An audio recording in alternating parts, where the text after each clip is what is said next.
Aku pantas mendapatkan yang lebih baik. Namaku Budi, usiaku 45 tahun, dan 5 kata itu menghancurkan semua yang kukira aku ketahui tentang hidupku.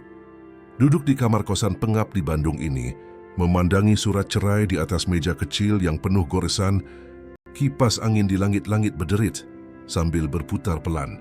Bau apek dari karpet usang menusuk hidung. 3 bulan lalu aku punya rumah, punya mobil, punya kehidupan yang terasa berarti. Lalu Dewi jatuh sakit, kanker ovarium stadium 3. Dokter bilang operasi adalah satu-satunya kesempatannya. Tapi asuransi kesehatan kami sudah tidak aktif 6 bulan sebelumnya saat aku di PHK dari pabrik baja perkasa, tempatku bekerja selama 18 tahun. Aku panik. Aku jual rumah kami ke pembeli tunai dalam 2 minggu. Aku jual mobil pick-upku ke tetangga dengan setengah harga. Aku menguras habis tabungan kami, mencairkan dana pensiun, meminjam uang dari siapa saja yang mau mendengarkan. Operasi itu berlangsung pada hari Selasa di akhir bulan Januari. Aku duduk di ruang tunggu itu selama 7 jam, minum kopi basi dan berdoa kepada Tuhan yang bahkan hampir tak kupercayai lagi. Ketika dokter bedah keluar dan memberitahuku bahwa Dewi selamat, aku menangis di depan orang-orang asing. Aku tidak peduli. Dewi pulih perlahan. Aku mendampinginya di setiap jadwal kontrol, setiap obat yang harus diminum, setiap malam yang berat. Kami pindah ke sebuah kosan murah di pinggiran kota, karena hanya itu yang bisa kubayar.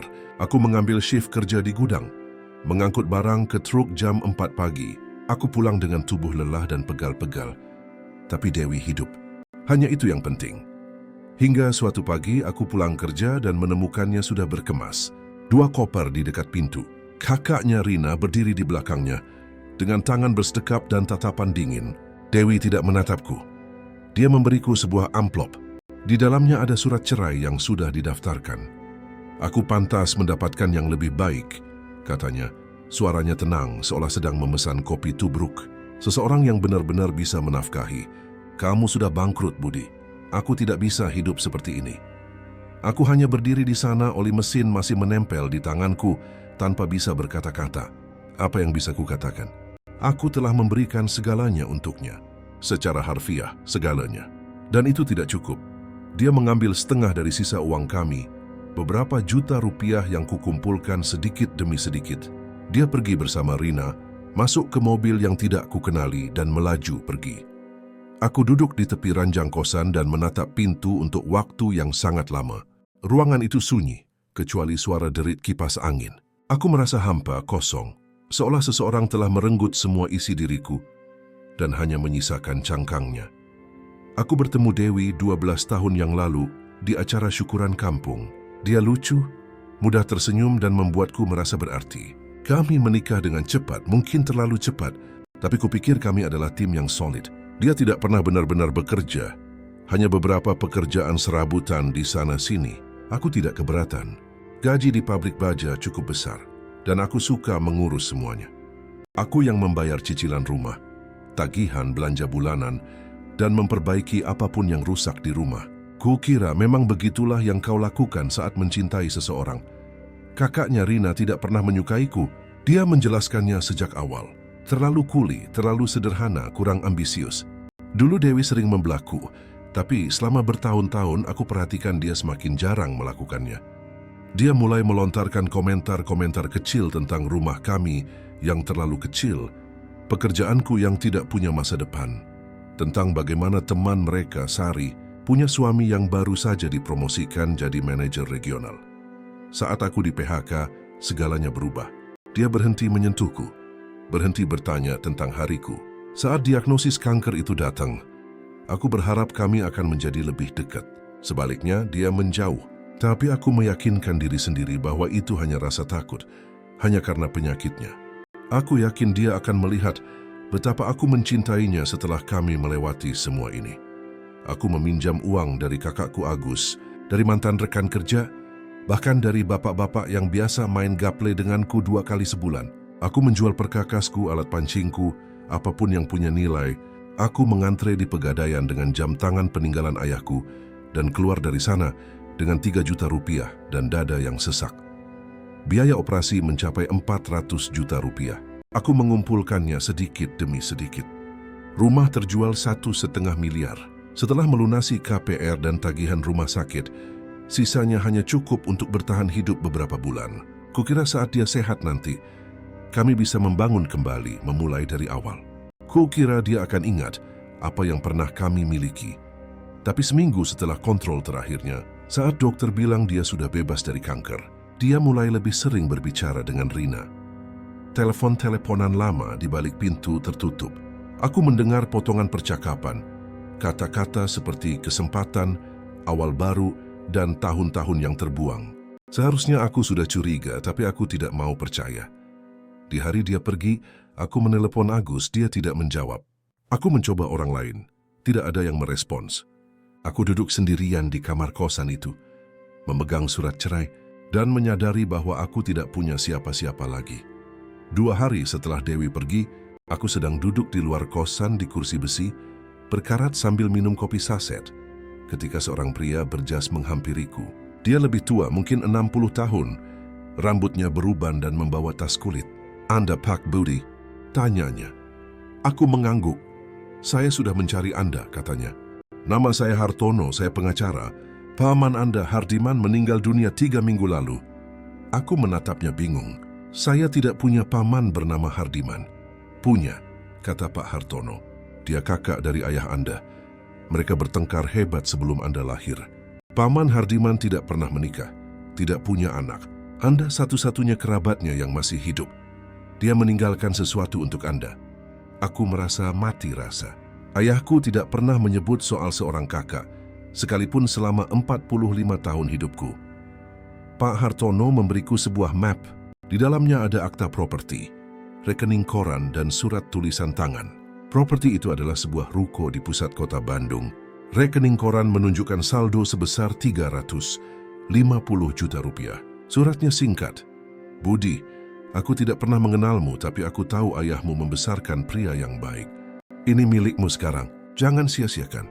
Hardiman." Aku membacanya 3 kali. Aku menatap Pak Hartono. Ini sungguhan, sangat sungguhan, katanya. Ruko itu sudah lunas. Ada penyewa. Warung kopi kecil yang sudah di sana selama 6 tahun. Mereka bayar sewa 8 juta per bulan. Tidak banyak tapi rutin. Dan uang di rekening itu bersih. Tidak ada pajak terutang. Itu milik Anda. Aku kembali duduk di kursi besi itu dan merasakan sesuatu yang sudah berbulan-bulan tidak kurasakan. Bukan harapan, tapi sesuatu yang mendekatinya. Sebuah celah di dinding keputusasaan. Apa yang harus saya lakukan? Tanyaku. Menandatangani beberapa dokumen, proses balik nama. Saya bisa urus sisanya. Pak Hartono menatapku. "Anda baik-baik saja, nak?" Aku mengangguk. Aku tidak baik-baik saja, tapi aku jauh lebih baik daripada 2 menit yang lalu. Setelah Pak Hartono pergi, aku duduk lama di sana sambil memegang surat itu. Aku teringat Dewi. Bagaimana dia bilang aku tidak bisa menafkahinya? Bagaimana dia pergi saat kesulitan pertama datang? Aku teringat Rina yang berdiri di sana dengan tatapan superior, seolah aku adalah sampah yang akhirnya berhasil ia bujuk adiknya untuk dibuang. Kumasukkan surat itu ke dalam saku. Aku kembali ke kamar kosan dan melihat sekeliling. Dinding bernoda, lampu berkedip, ranjang yang melesak ke tengah. Ini adalah titik terendahku, tapi aku tidak akan tinggal di sini. Kuambil ponselku dan menelepon Pak Hartono kembali. "Saya mau lihat ruko itu," kataku. "Saya bisa antar Anda besok pagi," jawabnya. "Tidak," kataku. "Saya mau lihat sekarang." Ruko itu berada di sebuah sudut 2 blok dari Pasar Baru. 3 lantai, bata ekspos dengan jendela-jendela besar di lantai dasar. Warung kopi itu bernama Warkop Fajar. Papan nama lukisan tangan tergantung di atas pintu. Dari jendela kulihat beberapa orang duduk di meja-meja kecil, cangkir mengepulkan uap. Pak Hartono membuka pintu samping dan membawaku naik. Lantai 2 dan 3 kosong. Lantai kayu berdebu. Langit-langit tinggi, radiator tua di sepanjang dinding. Baunya seperti kayu tua dan sejarah. Paman Hardiman membelinya tahun 1997, kata Pak Hartono. Dulu di bawah ada usaha percetakan. Saat pensiun, dia sewakan ke warkop itu. Lantai atas ini kosong sejak 2003, tapi strukturnya bagus, kokoh. Anda bisa merenovasinya, menyewakannya atau menjual semuanya. Nilainya di pasar sekarang sekitar 2 miliar. Aku berjalan pelan di ruangan itu, menyentuh dinding, melihat keluar jendela ke arah jalanan di bawah. Ini nyata. Ini milikku. Penyewanya bagaimana? Tanya Kusti. Kontrak diperpanjang setiap 2 tahun. Mereka orang baik. Bayar tepat waktu, merawat tempatnya. Anda bisa mempertahankan mereka atau mencari yang lain. Aku mengangguk, pikiranku sudah mulai bekerja. Aku memikirkan uang di rekening. 350 juta. Cukup untuk merenovasi 1 atau 2 lantai. Cukup untuk memulai sesuatu. Saya mau mempertahankannya, kataku. Pak Hartono tersenyum. Pilihan cerdas. Kami menghabiskan 1 jam berikutnya menandatangani dokumen. Saat aku keluar dari kantornya, ruko itu secara hukum sudah menjadi milikku. Aku berhenti di trotoar dan menatapnya lagi. Rukoku, awal baruku. Malam itu aku menelepon Agus, akhirnya dia mengangkat. Budi, maaf nggak telepon balik, katanya. Lagi sibuk banget kerjaan. Nggak apa-apa, kataku. Aku mau kasih tahu sesuatu. Aku dapat warisan sebuah ruko. Hening sejenak. Apa? Aku menjelaskan semuanya. Paman Hardiman, properti itu, uangnya. Agus mendengarkan tanpa menyela. Itu luar biasa, bro, katanya setelah aku selesai. Kamu pantas dapat keberuntungan. Aku akan merenovasinya, kataku. Menyewakan lantai atas, melakukan sesuatu dengan ini. Butuh bantuan? Tanya Agus. Aku punya beberapa alat. Bisa mampir akhir pekan? Ya, kataku. Aku mau banget. Untuk pertama kalinya dalam beberapa minggu aku merasa bisa bernapas. Tapi 2 hari kemudian, aku menerima telepon dari Dewi. Dia ingin bertemu. Katanya penting. Aku hampir bilang tidak. Tapi sesuatu dalam suaranya membuatku penasaran. Kami bertemu di sebuah warung makan dekat kosanku. Dia tampak baik-baik saja, sehat. Seolah kanker itu tidak pernah terjadi. Dia mengenakan jaket baru yang tidak ku kenali. Aku dengar kamu dapat warisan, katanya sambil duduk di hadapanku. Aku menatapnya. Bagaimana kamu tahu? Oh, Rina punya teman yang kerja di kantor notaris. Berita seperti ini cepat menyebar. Aku tidak berkata apa-apa. Lihat Budi, aku melakukan kesalahan, katanya. Aku takut. Kanker, masalah uang, semuanya. Aku panik. Tapi aku masih peduli padamu. Kita bersama selama 12 tahun. Itu pasti berarti sesuatu. Aku bersandar. Kamu bilang aku pantas mendapatkan yang lebih baik. Aku tahu aku salah. Dia mengulurkan tangannya di atas meja, mencoba menyentuh tanganku. Ku menariknya kembali. Aku mau coba lagi. Kita bisa mulai dari awal. Aku akan bantu kamu dengan ruko itu. Kita bisa berhasil. Aku menatapnya lama. Lalu aku berdiri. Tidak, kataku. Aku pergi sebelum dia bisa mengatakan apa-apa lagi. Seminggu kemudian, aku mulai merenovasi lantai 2. Agus datang hampir setiap malam setelah bekerja. Dan kami membongkar karpet tua, memperbaiki dinding dan mengecat. Rasanya menyenangkan membangun sesuatu dengan tanganku lagi, melihat kemajuan. Penyewa di bawah, seorang wanita bernama Lia yang memiliki warkop itu, membawakan kopi gratis setiap pagi. Dia berusia sekitar 35 tahun, pendiam, mengenakan celana jeans bernoda cat, dan senyumnya ramah. Dia bertanya apa rencanaku untuk lantai atas. Mungkin ruang kantor, kataku, atau apartemen kecil. Masih kupikirkan. Daerah ini butuh lebih banyak hunian terjangkau, katanya. Cuma saran.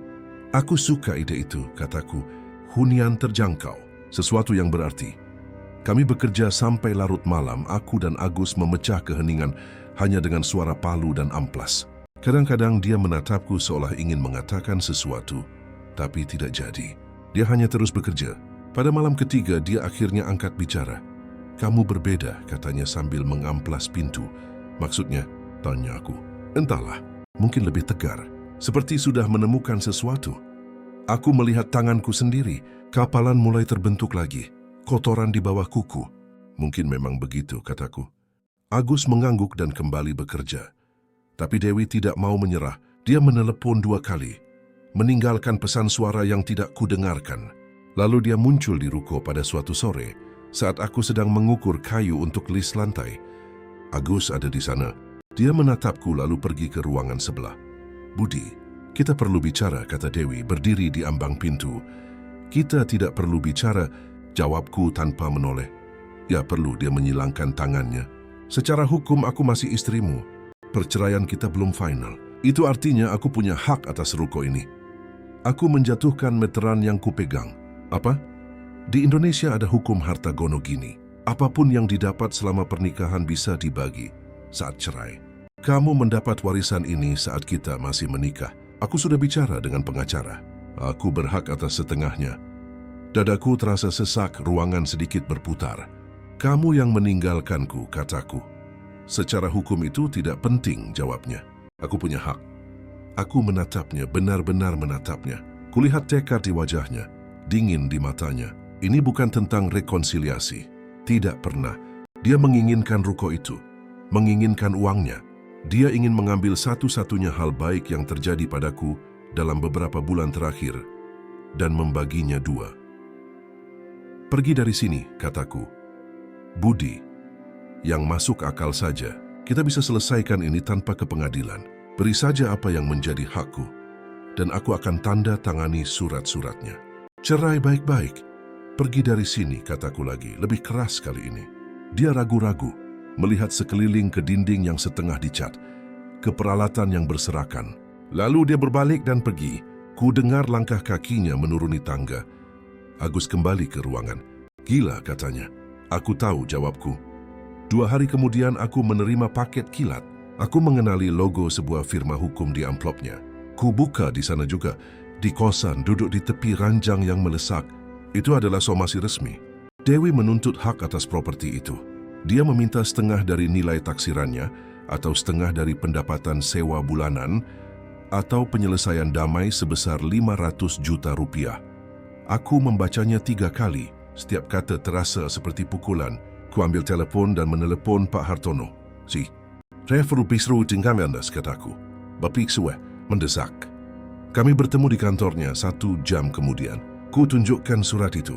Dia membacanya perlahan, membenarkan letak kacamatanya, lalu menghela napas. Dia punya dasar hukum, katanya akhirnya. Memang tidak kuat, tapi ada dasarnya. Properti warisan biasanya dianggap harta terpisah. Tapi jika Anda mengembangkannya atau menghasilkan pendapatan darinya selama masa pernikahan, itu bisa menjadi harta bersama. Karena Anda sedang merenovasi dan menagih uang sewa, dia bisa berargumen bahwa itu adalah properti bersama. Jadi apa yang harus kulakukan? Tulisnya aku, Anda bisa melawannya, kata Pak Hartono, tapi itu akan memakan biaya. Biaya pengacara, biaya pengadilan. Bisa berlarut-larut berbulan-bulan. Atau Anda bisa bernegosiasi. Tawarkan jumlah yang lebih kecil. Selesaikan dengan cepat. Tidak, kataku. Aku tidak akan memberinya sepeser pun. Pak Hartono menatapku dari balik kacamatanya. Saya mengerti kemarahan Anda, Budi. Tapi berpikirlah dengan kepala dingin. Ini bukan amarah, kataku. Ini keadilan. Dia meninggalkanku saat aku tidak punya apa-apa. Sekarang dia mau kembali karena aku punya sesuatu. Itu tidak benar. Saya setuju, katanya. Tapi sistem hukum tidak bekerja berdasarkan apa yang benar, tapi berdasarkan apa yang legal. Sore itu aku kembali ke ruko dan duduk di lantai 2. Dindingnya setengah dicat, lantai belum selesai, jendela perlu disegel. Semuanya belum selesai. Seperti hidupku. Agus tiba jam 6. Dia menemukanku duduk di sana. Mosh, ada apa? Tanyanya. Ku ceritakan tentang surat itu. Tentang apa yang dikatakan Pak Hartono. Agus duduk di sebelahku. Kami terdiam beberapa saat. Lalu dia berkata, ingat waktu kita kecil dan kamu tidak sengaja merusak sepeda Tono? Ingat, kataku. Kamu kerja 3 bulan jadi pemulung untuk membelikannya yang baru. Meskipun Tono bilang tidak usah. Kamu bilang ini soal melakukan hal yang benar, bukan yang mudah. Aku menatap kakakku. Jadi maksudmu? Maksudku, kamu selalu tahu apa yang benar. Jangan biarkan dia mengambil itu darimu juga. Malam itu aku tidak bisa tidur. Aku terus menatap langit-langit kosan yang retak, berpikir. Saat matahari mulai menerangi jendela, aku sudah membuat keputusan. Aku menelepon Pak Hartono. Saya butuh Anda melakukan sesuatu untuk saya, kataku. Apa itu? Saya butuh Anda menyelidiki kehidupan Dewi dan kakaknya Rina. Cari tahu apa yang mereka lakukan sejak dia pergi. Hening sejenak. Budi, saya pengacara properti, bukan detektif. Kalau begitu cari seseorang yang bisa, kataku. Tolong. Dia menghela napas. Saya kenal seseorang. Detektif swasta. Tapi Budi, dia tidak murah. Saya tidak peduli, kataku. Berapa dana yang Anda siapkan? Tanya Pak Hartono. Berapapun yang diperlukan, jawabku. Gunakan uang dari rekening Paman Hardiman jika perlu. Anda yakin? Tanyanya. Yakin, kataku. Lakukan saja. 3 hari berlalu dengan lambat. Aku terus bekerja di ruko. Setiap pukulan palu adalah pengalihan. Setiap sapuan kuas adalah tindakan perlawanan. Dia dari warkop kadang-kadang naik membawa kopi. Dia akan berdiri di sana, mengobrol tentang hal-hal kecil. Keramaian di sekitar. Rencananya untuk menambah menu. Dia tidak pernah bertanya tentang Dewi. Tapi aku merasa dia tahu. Orang-orang selalu tahu. Pada hari keempat, Pak Hartono menelepon. Saya sudah dapat laporannya, katanya, suaranya aneh. Ichi Wifot, Anda pasti mau melihat ini langsung. Kami bertemu di kantornya sore itu. Dia meletakkan sebuah map tebal di atas meja. Ini semuanya? Tanyaku. Ini lebih dari yang saya duga, katanya. Budi, sebelum Anda membukanya, saya perlu memperingatkan Anda. Ini mungkin berat. Buka saja, kataku. Dia mendorong map itu ke arahku. Kubuka perlahan. Halaman pertama adalah ringkasan. Aku mulai membaca, dan dunia terasa menyempit, lebih jelas dan lebih dingin. Dewi telah merencanakan ini selama berbulan-bulan. Jauh sebelum dia mengajukan gugatan cerai. Jauh sebelum dia menerima diagnosis kanker. Detektif itu menemukan email antara Dewi dan Rina sejak hampir setahun yang lalu. Dicetak dan dijepit dengan klip berwarna, diurutkan berdasarkan tanggal. Aku mulai membaca secara kronologis. Email pertama dari Rina ke Dewi. Subjeknya kosong, hanya 2 baris. Kamu pantas dapat yang lebih baik. Dia tidak akan pernah keluar dari pabrik itu. Jawaban Dewi butuh 3 hari. Aku tahu, tapi ini rumit. Rina membalas dalam hitungan menit. Tidak rumit. Sederhana, kamu menyia-nyiakan hidupmu, aku membalik halaman. Lebih banyak email. Rina terus menekan. Dewi menolak tapi semakin lemah. Lalu datanglah diagnosis kanker dan semuanya berubah. Email Rina 2 minggu setelah diagnosis. Itu sangat lugas. Ini memang mengerikan, tapi ini juga bisa jadi kesempatan. Biarkan dia membayar semuanya. Biarkan dia bangkrut menyelamatkanmu. Setelah itu kamu pergi dan memulai hidup baru. Dewi membalas, aku tidak tahu apa aku bisa melakukannya. Rasanya salah. Rina menulis kembali, yang salah itu kamu terjebak dengan kuli pabrik seumur hidupmu. Dia berutang padamu. Kamu sakit. Biar dia yang urus. Rencana itu ada di sana, tertulis hitam di atas putih. Biarkan aku menghabiskan segalanya untuk menyelamatkan hidupnya, lalu campakkan aku. Aku membalik lebih banyak halaman. Detektif itu sangat teliti. Ada catatan bank yang menunjukkan transfer dari Rina ke Dewi. Jumlah kecil selama 2 tahun. 1 juta di sini, 2 juta di sana. Totalnya hampir 30 juta rupiah. Rina mendanai kepergian Dewi, memberinya bantalan finansial sementara aku menjual jam tanganku di Pegadaian. Lalu aku menemukan bagian yang membuat perutku mual. Dewi berselingkuh dengan seorang pria bernama Jordan Sastrawijaya, seorang sales farmasi. Mereka bertemu di salah satu jadwal kontrolnya di rumah sakit. Detektif itu punya foto-fotonya. Dewi dan Jordan masuk ke sebuah hotel di Cimahi. Dewi dan Jordan makan siang di restoran yang tidak akan pernah bisa kubayar. Dewi dan Jordan bergandengan tangan berjalan di taman. Tanggal di foto-foto itu menunjukkan segalanya. Pertemuan pertama mereka 8 minggu yang lalu. Tepat seminggu setelah dia menerima surat keterangan sehat. Dia meninggalkanku bukan karena aku bangkrut. Dia meninggalkanku karena dia sudah menemukan seseorang yang lebih baik. Seseorang dengan uang, mobil baru dan masa depan. Aku hanyalah si bodoh yang membayar semua tagihannya. Aku terus membaca. Masih ada lagi. Email setelah kematian Paman Hardiman. Rina mengetahui tentang warisan itu. Bahkan sebelum Dewi memberitahuku. Dia telah meneliti nilai properti di notaris, menghitung potensi pendapatan sewa, membuat perhitungan. Emailnya kepada Dewi berisi spreadsheet. Kalau kamu bisa dapat setengah dari ruko itu, nilainya setidaknya 1 miliar. Kalau dapat setengah dari pendapatan sewa, itu hampir 10 juta sebulan tanpa melakukan apa-apa. Dia berutang padamu. Kamu sakit. Seharusnya dia bisa cari cara tanpa menjual rumah. Ini kompensasinya. Dewi menjawab, pengacaraku bilang aku punya kasus yang bagus. Rina menulis kembali, bagus. Jangan terima kurang dari 500 juta. Kamu berhak atas setiap sennya. Ku tutup map itu perlahan. Aku menatap Pak Hartono. Apakah ini semua bisa diterima di pengadilan? Tanyaku. Sebagian besar bisa, katanya. Email diperoleh secara legal melalui server yang digunakan Dewi dan Rina. Foto diambil di tempat umum. Catatan bank resmi. Anda punya kasus yang sangat kuat, Budi. Sangat kuat. Apa yang harus kulakukan sekarang? Anda menyerang balik, katanya. Ajukan gugatan rekonvensi. Tuduh itikat buruk. Campur tangan pihak ketiga dalam pernikahan perzinahan. Minta tidak hanya penolakan gugatannya, tapi juga penggantian biaya pengacara Anda. Ini akan jadi berantakan, kataku. Benar, dia membenarkan. Tapi Anda akan menang. Aku duduk di sana untuk waktu yang lama, memegang map itu. Bebannya bukan fisik, itu adalah beban moral. Bukti bahwa aku telah dimanfaatkan, dimanipulasi, dibuang. Tapi itu juga keselamatanku, senjataku. Lakukan, kataku akhirnya. Ajukan semuanya. Pak Hartono mengangguk. Saya butuh beberapa hari untuk mempersiapkannya. Hubungi saya jika sudah siap, kataku sambil berdiri. Budi, panggilnya saat aku sudah di pintu. Ya? Ini akan mengubah segalanya. Apa Anda siap? Aku menatapnya. Saya siap. 2 minggu berlalu dalam kabut yang aneh.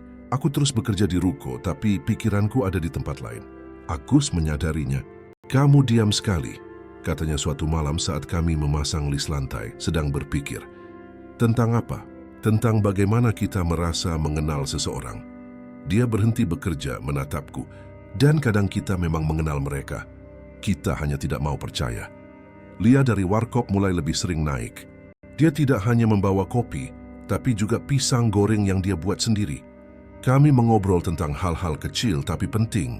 Dia bercerita bahwa dia membuka warkop itu setelah perceraian yang sulit, bahwa dia memulai dari nol, bahwa ruko Paman Hardiman adalah keselamatannya. Sekarang giliranmu, katanya, untuk memulai kembali membangun sesuatu milikmu sendiri. Pada hari ke-14, Pak Hartono menelepon. Sudah siap, katanya. Ada 62 halaman. Saya masukkan semuanya. Semua email, semua transaksi, semua foto. Saya akan mendaftarkannya besok pagi. Pengacara Dewi akan menerima salinannya. Bersiaplah.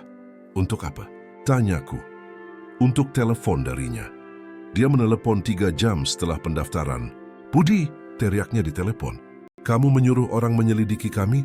Ini gila. Kamu gila.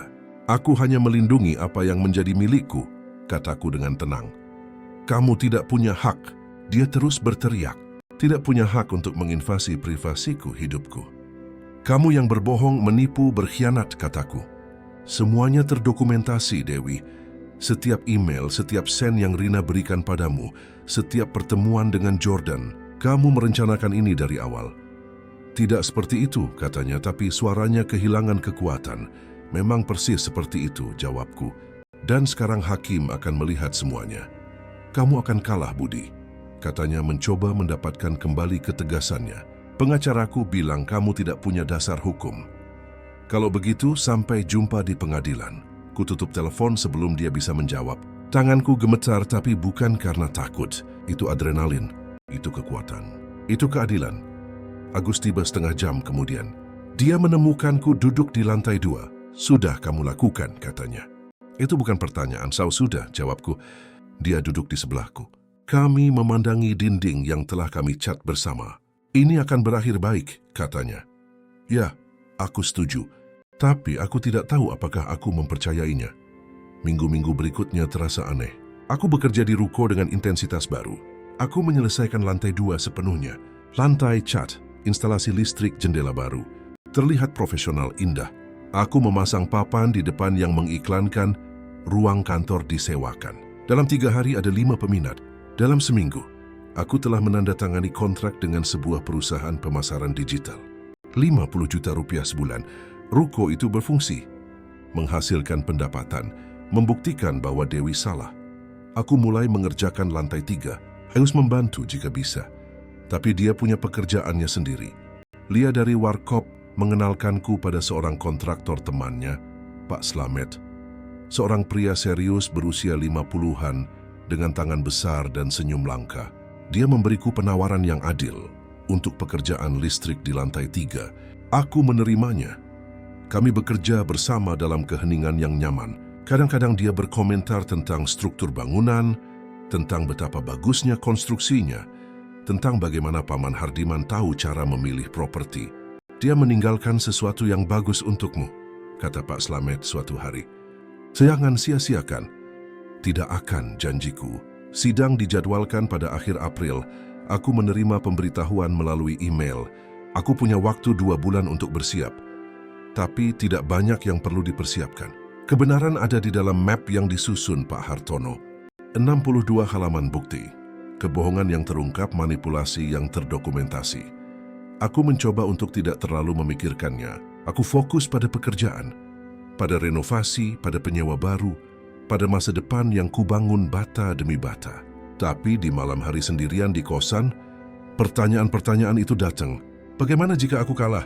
Bagaimana jika hakim tidak percaya? Bagaimana jika Dewi punya cara untuk membalikkan keadaan? Aku terbangun dengan keringat dingin. Jantung berdebar kencang menatap langit-langit yang retak. Lalu aku teringat kata-kata Agus.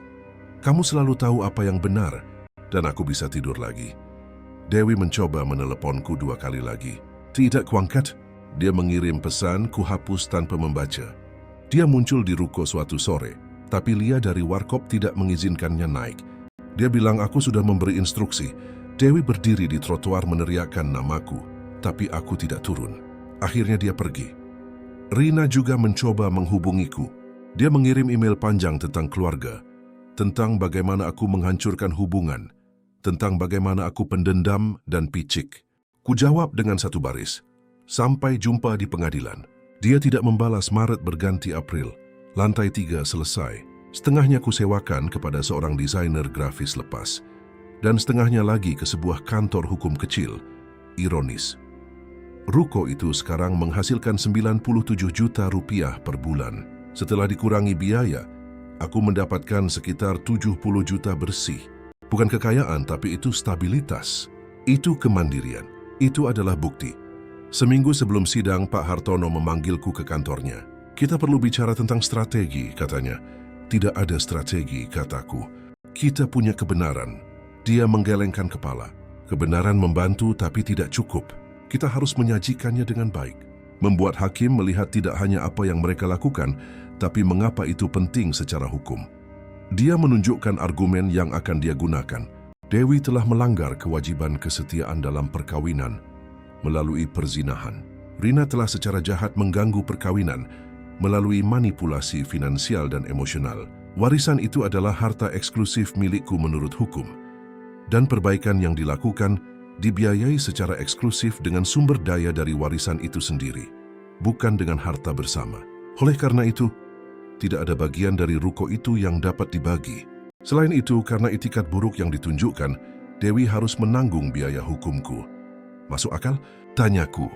Sangat masuk akal, kata Pak Hartono. Dan kita punya bukti untuk setiap poin. Anda akan ada di sana? Tanyaku. Tentu, dia memastikan. Saya akan menyajikan semuanya. Anda hanya perlu tenang dan menjawab dengan jujur jika ditanya. Saya bisa melakukannya, kataku. Saya tahu Anda bisa, jawabnya. Malam sebelum sidang, aku tidak tidur. Aku duduk di dekat jendela kamar kosan, memandangi kota. Lampu-lampu tersebar seperti bintang jatuh. Aku memikirkan semua yang telah terjadi dalam beberapa bulan terakhir. Penyakit Dewi, penjualan rumah, perceraian, warisan, setiap momen telah membawaku ke sini, ke malam sebelum persidangan ini. Anehnya, aku tidak merasa marah. Aku merasakan ketenangan yang dalam, seolah akhirnya menemukan tempatku di dunia. Pukul 5 pagi, aku menyerah mencoba tidur. Aku mandi, mengenakan satu-satunya pakaian formal yang kumiliki, celana hitam dan kemeja putih yang dipinjamkan Agus. Aku bercermin di cermin kamar mandi yang retak dan hampir tidak mengenali diriku sendiri. Bukan karena pakaiannya, tapi karena tatapan mataku. Ada tekad di sana, keteguhan yang sebelumnya tidak ada.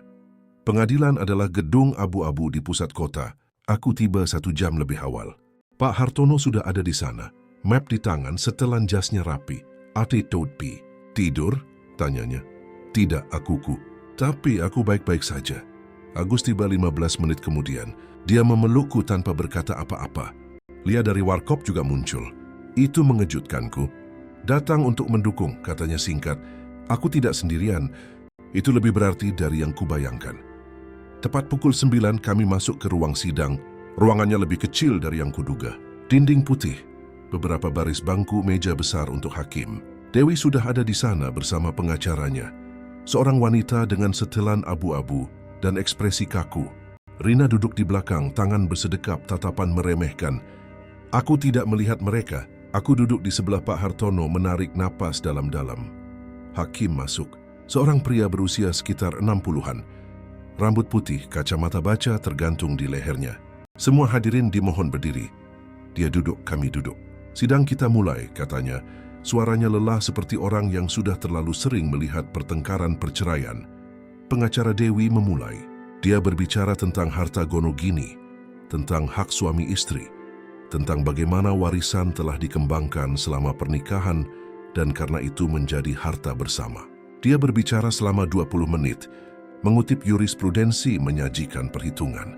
Dia meminta pengadilan untuk memberikan Dewi setengah dari nilai ruko atau penyelesaian sebesar 500 juta rupiah. Ketika dia selesai, hakim menatap Pak Hartono. Pihak tergugat ingin menyampaikan sesuatu. Pak Hartono berdiri, membenarkan dasinya, membuka mapnya. Yang mulia, mulainya, ini bukan kasus pembagian harta biasa. Ini adalah kasus itikat buruk, manipulasi dan pelanggaran kewajiban dalam perkawinan. Dia mulai memaparkan email-email itu satu persatu. Dia membacakan kutipan dengan suara keras. Suaranya menggema di ruangan kecil itu. Rencana Rina, jawaban Dewi, betapa dinginnya mereka merencanakan kehancuran finansialku. Dia menunjukkan transfer bank, uang yang diberikan Rina kepada Dewi selama pernikahan kami. Menciptakan dana darurat sementara aku menjual jam tanganku. Kemudian muncullah foto-foto itu. Dewi dan Jordan, setiap gambar diproyeksikan di dinding, diberi tanggal, lokasi, membuktikan perzinahan. Hakim mencondongkan tubuh ke depan, mempelajari setiap dokumen, setiap foto. Dia mengajukan pertanyaan. Pak Hartono menjawab dengan presisi.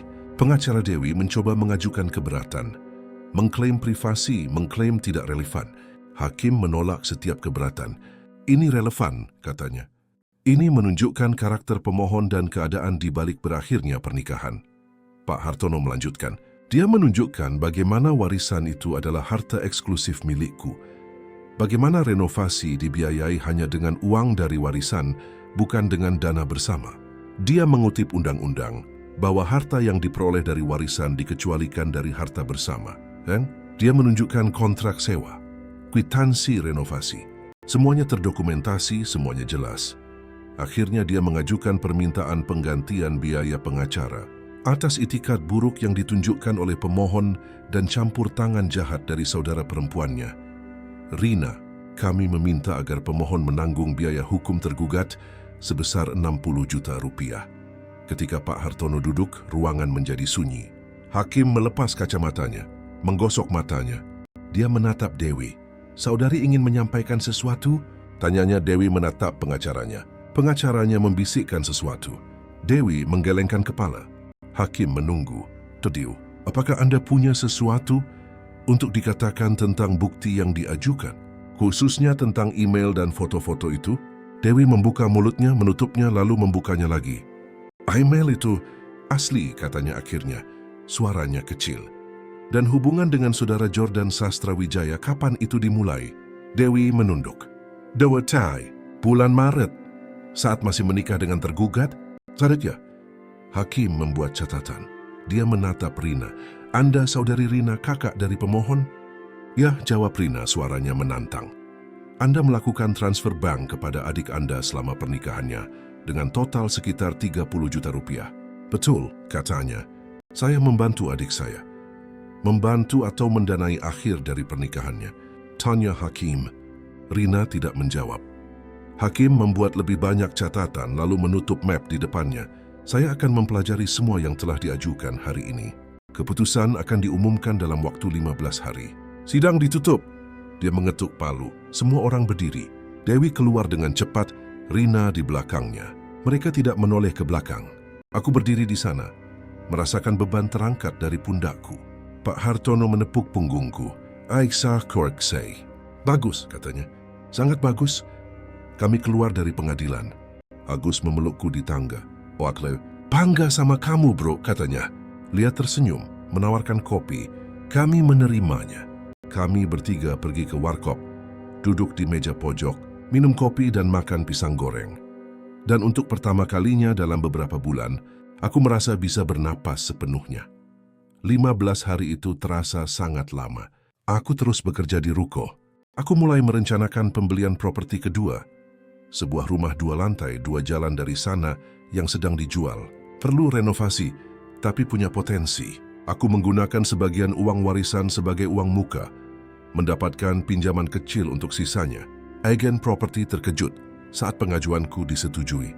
Skor kredit Anda bagus, katanya, dan punya properti sebagai jaminan. Itu membantu. Pada hari ke-13, Pak Hartono menelepon. Keputusannya sudah keluar, katanya. Dan kita menang, Budi, kita menang telak. Aku menghembuskan napas yang tak kusadari ku tahan. Hakim menolak sepenuhnya gugatan. Dewi mengkonfirmasi bahwa warisan adalah harta eksklusif Anda dan menghukumnya untuk membayar biaya pengacara Anda. Dia bahkan membuat catatan tentang itikat buruk yang akan tercatat dalam berkas. Parker, apa artinya itu? Tanyaku. Artinya ini sudah berakhir. Anda bebas. Ruko itu milik Anda. Masa depan milik Anda. Ku tutup telepon dan duduk di lantai 3. Aku melihat sekeliling ke dinding yang dicat. Jendela baru, lantai yang mengkilap. Aku yang membangun ini. Aku yang memperjuangkan ini. Aku menang. Dewi tidak pernah membayar biaya pengacara. Aku tahu nanti dari Agus bahwa dia mengajukan kebangkrutan 4 bulan setelah keputusan itu. Rina berhenti berbicara dengannya, marah karena Dewi mengakui semuanya di pengadilan. Hubungan mereka hancur. Jordan si sales farmasi meninggalkan Dewi ketika tahu dia tidak punya uang dan punya utang. Dia pindah ke apartemen kecil di pinggiran timur dan mendapat pekerjaan sebagai pelayan di rumah makan. Aku tahu semua ini dari orang lain. Aku tidak mencari informasi. Aku tidak peduli lagi. Aku menyelesaikan renovasi rumah itu pada bulan Agustus. 3 bulan kerja keras. Agus membantu, Pak Slamet juga. Dia membawa kopi dan makanan. Kami menjadi tim yang aneh tapi fungsional. Aku mengubah rumah itu menjadi 2 apartemen, 1 di setiap lantai. Keduanya tersewa dalam 2 minggu. Ruko di pusat kota menghasilkan 97 juta. Rumah itu menghasilkan 60 juta. Setelah dipotong biaya, aku mendapatkan sekitar 120 juta per bulan. Bukan kekayaan, tapi itu stabilitas, kemerdekaan, martabat. Aku membeli properti ketiga pada bulan Oktober, sebuah duplex yang membutuhkan banyak pekerjaan. Aku menghabiskan 3 bulan merenovasinya. Aku belajar melakukan hal-hal yang belum pernah kulakukan. Instalasi pipa, pekerjaan listrik yang lebih kompleks, desain interior dasar. Setiap properti mengajariku sesuatu yang baru. Setiap penyewa menceritakan sebuah kisah. Aku mulai mengerti bahwa aku tidak hanya menyewakan ruang, aku menyediakan rumah. Aku membantu orang memulai kembali, seperti aku telah memulai kembali. Pada akhir tahun aku punya 5 properti. Semuanya disewakan, semuanya menghasilkan pendapatan. Aku mempekerjakan Lia untuk mengelola semuanya paruh waktu. Dia terorganisir, para penyewa menyukainya. Dia menyelesaikan masalah sebelum menjadi krisis. Liu, kamu punya bakat untuk ini, kataku padanya suatu hari. Dia tersenyum.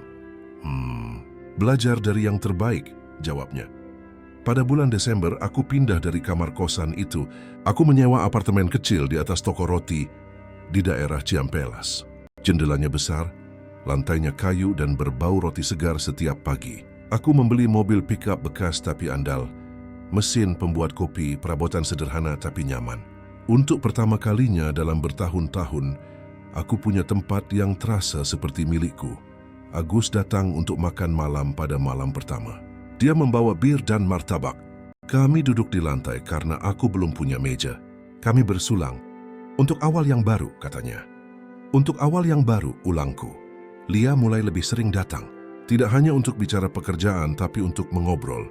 Aku tahu dia pernah kuliah arsitektur, tapi tidak selesai.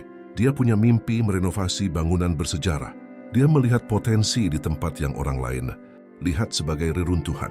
Mengingatkanmu pada seseorang, katanya sambil tertawa.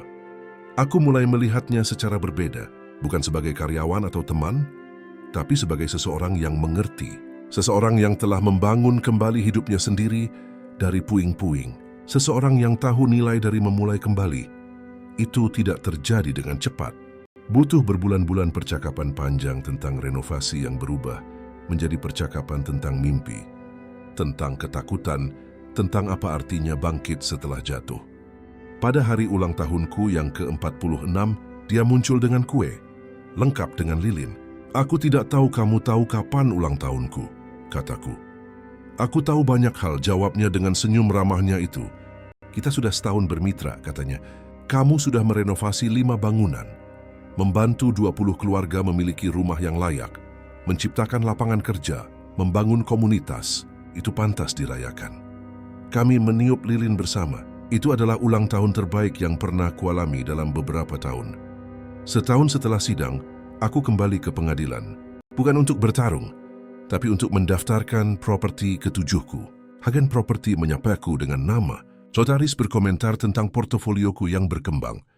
"Anda melakukan sesuatu yang baik," katanya. "Hunian terjangkau di pusat kota. Kota ini membutuhkannya." Aku keluar dari sana dan berjalan ke ruko yang ditinggalkan Paman Hardiman untukku. Yang pertama, yang memulai segalanya. Lia ada di sana, berbicara dengan penyewa tentang kebocoran kecil. Kami menyelesaikannya dalam 20 menit. Kerja tim. Aku naik ke atap yang telah kami renovasi di musim panas. Itu menjadi ruang komunal untuk semua penyewa. Ada tanaman, kursi, dan pemandangan kota yang indah. Aku duduk di sana memandangi hiruk-pikuk di bawah. Aku memikirkan Paman Hardiman, paman yang tidak pernah ku kenal tapi menyelamatkanku. Aku memikirkan Dewi dan bagaimana pengkhianatannya adalah pembebasanku. Aku memikirkan Agus yang muncul saat aku butuh, tentang Lia yang menjadi mitra, dan kemudian lebih dari itu. Aku memikirkan setiap palu yang kupukul, setiap dinding yang kucat, setiap kontrak yang kutandatangani. Ini bukan tentang uang, tidak pernah. Ini tentang membangun sesuatu yang berarti. Tentang membuktikan, bukan kepada Dewi tapi kepada diriku sendiri, bahwa aku lebih berharga dari yang dia katakan, bahwa aku bisa menafkahi, bahwa aku bisa membangun kembali, bahwa titik terendah bukanlah akhir, melainkan fondasi. Lia naik ke atap menemukanku di sana. "Lagi mikirin apa?" tanyanya duduk di sebelahku.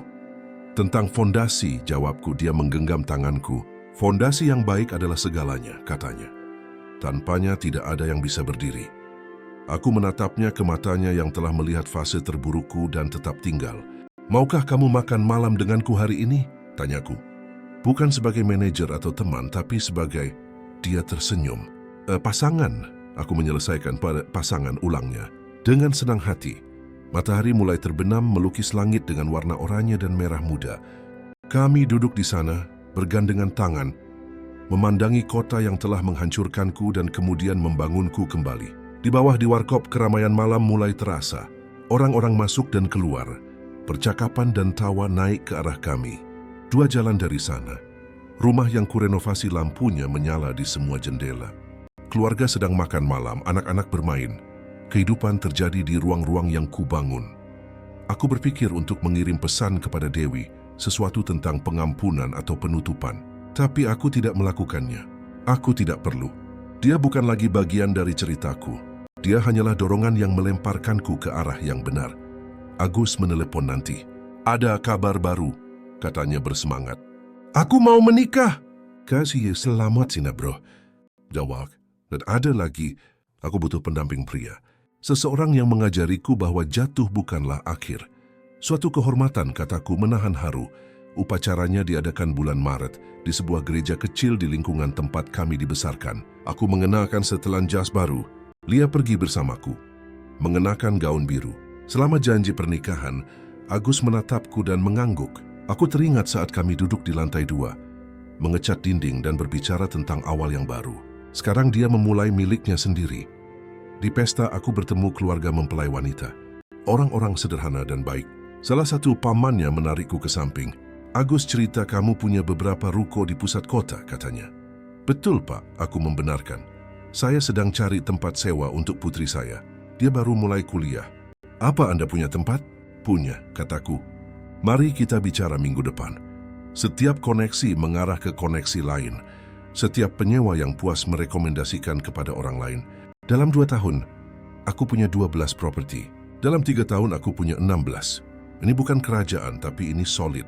Dibangun dengan integritas, dengan kerja jujur, dengan rasa hormat kepada orang-orang yang mempercayakan rumah mereka kepadaku. Aku mempekerjakan lebih banyak orang. Seorang akuntan pengacara sendiri, bukan Pak Hartono yang sudah pensiun, sebuah tim pemeliharaan kecil. Lia menjadi mitra resmi. Dia mengelola operasional sementara aku mencari properti baru dan menegosiasikan renovasi. Kami bekerja sama dengan baik. Keterampilan kami saling melengkapi, impian kami selaras. Pada ulang tahunku yang ke-48, dia membawaku makan malam di sebuah restoran di puncak gedung. Seluruh kota yang berkelip terlihat dari sana. "Bisa lihat propertimu dari sini?" tanyanya, kutunjuk masing-masing. Yang itu yang pertama, hadiah dari Paman Hardiman. Yang itu yang kedua, rumah itu. Yang itu yang ketiga, dia mengikuti jariku. "Banyak sekali," katanya, "itu orang-orang," koreksiku.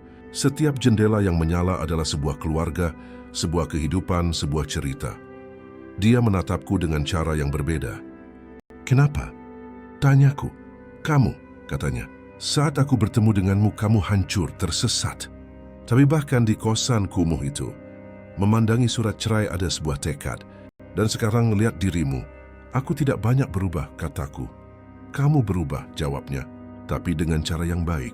Kamu menjadi lebih dirimu sendiri." "Apakah kita menjadi lebih diri kita sendiri saat semuanya direnggut?" tanyaku. "Kurasa begitu," katanya. "Karena tidak ada lagi yang bisa disembunyikan."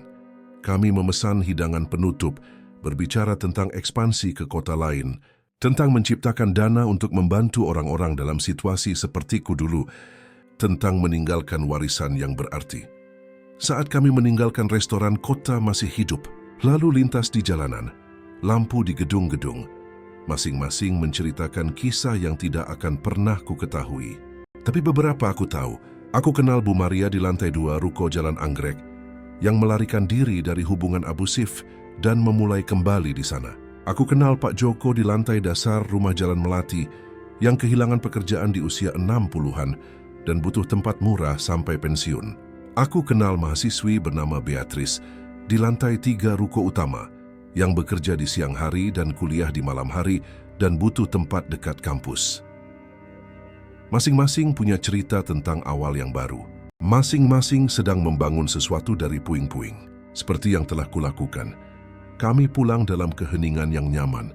Lia menyandarkan kepalanya di kaca jendela, memandangi lampu-lampu yang berlalu. Ketika kami berhenti di depan apartemennya, dia tidak langsung turun. "Budi," katanya, "ya, terima kasih." "Untuk apa?" "Karena membiarkanku menjadi bagian dari ini.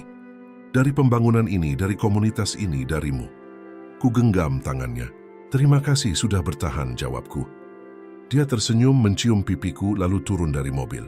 Sebelum menutup pintu, dia berbalik. "Besok kita lihat properti di Dago ya?" "Ya," aku memastikan. "Bisa jadi renovasi terbesar kita." "Aku tidak sabar," katanya, dan menghilang di balik pintu. Aku pulang ke rumah, memikirkan bagaimana segalanya telah berubah. 3 tahun yang lalu, aku berada di kosan itu, berpikir hidupku sudah berakhir. Sekarang aku punya bisnis yang berkembang. Punya Agus kembali, punya Lia, punya tujuan. Ini bukan tentang uang. Meskipun uang membantu, ini tentang membuktikan bahwa aku lebih berharga dari yang dikatakan Dewi. Bahwa titik terendah bukanlah akhir tapi awal. Bahwa membangun kembali itu mungkin. Bahwa kelayakan tidak datang dari orang lain, tapi dari dalam diri. Aku parkir di depan toko roti, menaiki tangga. Aroma roti untuk hari esok sudah mulai tercium. Aku masuk ke apartemen, menyalakan lampu. Kulihat perabotan sederhana. Dinding yang dihiasi foto setiap properti. Meja tempatku membuat rencana. Ini milikku. Dibangun dengan kerja jujur, dengan integritas, dengan rasa hormat. Aku duduk di balkon kecil dengan sebotol bir, memandangi kota. Di suatu tempat di luar sana, Dewi menjalani hidupnya. Di suatu tempat, Rina punya masalahnya sendiri. Itu tidak penting lagi. Mereka bukan bagian dari perjalananku. Mereka hanyalah dorongan yang menempatkanku di jalan yang benar. Telepon berdering. Pesan dari Lia, "Terima kasih untuk malam ini." Diikuti pesan lain. "Kamu itu istimewa, Budi, lebih dari yang kamu tahu." Aku tersenyum membalas, "Kamu juga." Ku simpan telepon, menghabiskan birku lalu masuk. Aku berbaring di tempat tidur menatap langit-langit yang tidak retak. Aku memikirkan Paman Hardiman dan suratnya. Jangan sia-siakan. Tidak ku sia-siakan, Paman, pikirku. Aku membangun sesuatu yang berarti. Aku membantu orang. Aku membangun kembali tidak hanya gedung, tapi juga kehidupan. Termasuk hidupku sendiri. Ku pejamkan mata. Untuk pertama kalinya dalam bertahun-tahun, aku tidur tanpa beban, tanpa rasa takut, tanpa penyesalan. Masa depan terbentang luas, penuh kemungkinan. Dan aku siap. Kalau cerita ini menyentuh hatimu, kalau kamu melihat sedikit dirimu dalam perjalanan budi, kalau kamu percaya bahwa memulai kembali selalu mungkin, jangan lupa tinggalkan like di bawah. Subscribe ke channel ini untuk cerita-cerita lain yang menginspirasi dan menguatkan. Dan di kolom komentar, ceritakan padaku, kapan momen membangun kembali dalam hidupmu? Kapan kamu menemukan fondasimu di titik terendahmu? Mari kita bangun komunitas ini bersama-sama. Setiap cerita itu berarti. Setiap awal yang baru pantas untuk dirayakan. Sampai jumpa di cerita berikutnya.